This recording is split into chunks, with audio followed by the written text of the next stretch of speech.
Hello everybody and welcome to Parks Bros. It's Drew here, and we're back with another West Coast Racers construction update thanks to our great friend John. You can check out his Instagram down in the description below, but would you look at that? The day has finally come.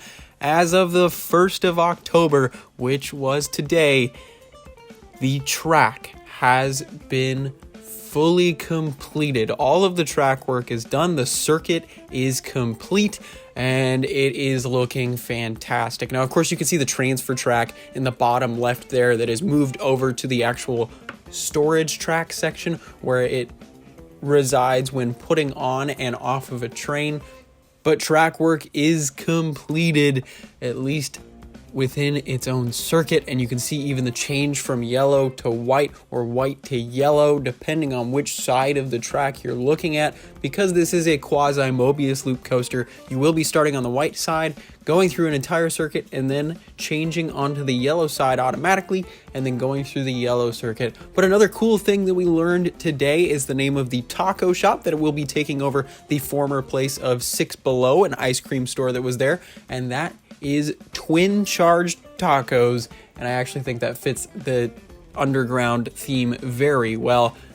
And I think it's definitely playing off of a twin turbo that you would find in some exotic cars. But man, look at that station track work that's been put in. This is amazing news. Hopefully we'll see a pull through within the next week, maybe even two.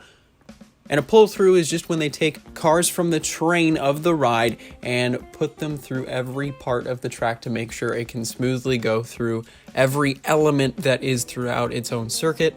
And of course, after that, if it goes well and is a success, they will be able to test it fully. Now, of course, I don't expect full testing to be happening within 2 weeks or anything. They're going to have to put up a majority of the station before they end up doing that. But a pull-through does not exactly require nearly as much as a test run, at least electronically. So hopefully we'll be able to see a pull-through if it is during, of course, operating hours for the park. If it's not, we obviously won't be able to see it. But you never know, we might get lucky with that. But it is really incredible to think that the first pieces of support work as well as track were put in May, and the fact that all of it has been finished by October 1st is actually pretty incredible when you think about how incredibly complex this entire support structure is for this ride all around it. With two interlocking tracks in so many different places, it is really one of the most complex coasters we've seen in a very long time. But moving on from the coaster itself, you can see that they have put down rebar for the foundation of the Magic Mountain Speed Shop. So hopefully we'll be seeing some concrete foundations being poured into there before long. And here is just another view from the Jetstream queue of the station area where the final pieces of track have been put in, as well as the final supports underneath that station area. And of course, we've had these pieces of track for a very long time. They've been sitting next to Green Lantern for a couple of months now, but since they finished up the main foundations for the station building, they were finally able to put up those supports and put on those pieces of track. As you can see, they're actually still securing in places in this clip here, but you can see they're quite dusty from sitting around in that Southern California habitat for quite some time, and I'm sure those will be wiped down eventually. I know I saw one of the workers was wiping one of the supports down as he was walking by in a former clip that was shown a little earlier in the video, but this is absolutely amazing to finally see everything come together like it has, and seeing that transfer track right there is really cool. But seeing all the drive tires finally vertical and up in the air, suspended where they're supposed to be, and almost ready to be pushing trains along the track into LSMs or from the brake fins is just amazing to see. It has taken a while to get here, but in the grand scheme of things, only about 4 months for the entirety of this track and support work is pretty astonishing.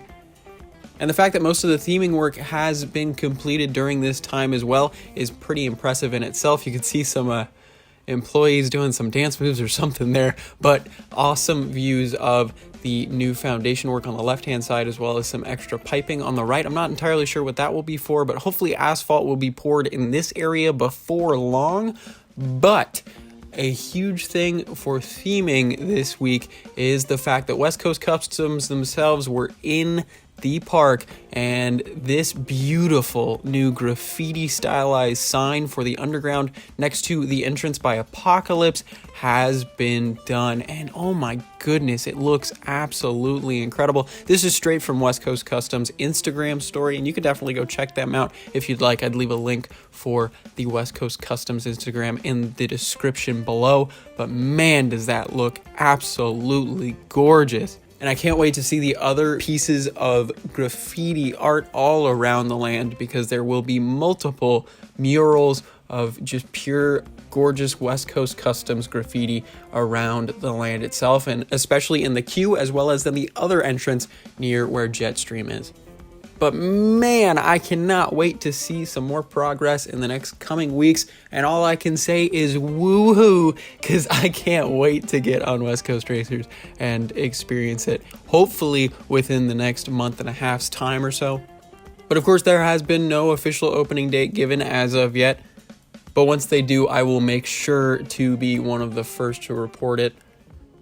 And if you haven't, make sure to subscribe, because we will have tons of West Coast Racers construction updates in the future until this ride is open, and even potentially after the ride is open, to give our reviews and thoughts on everything in the new underground.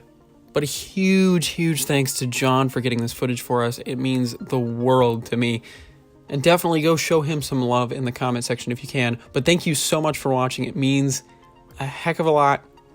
And of course, as always, we'll see you on the next ride.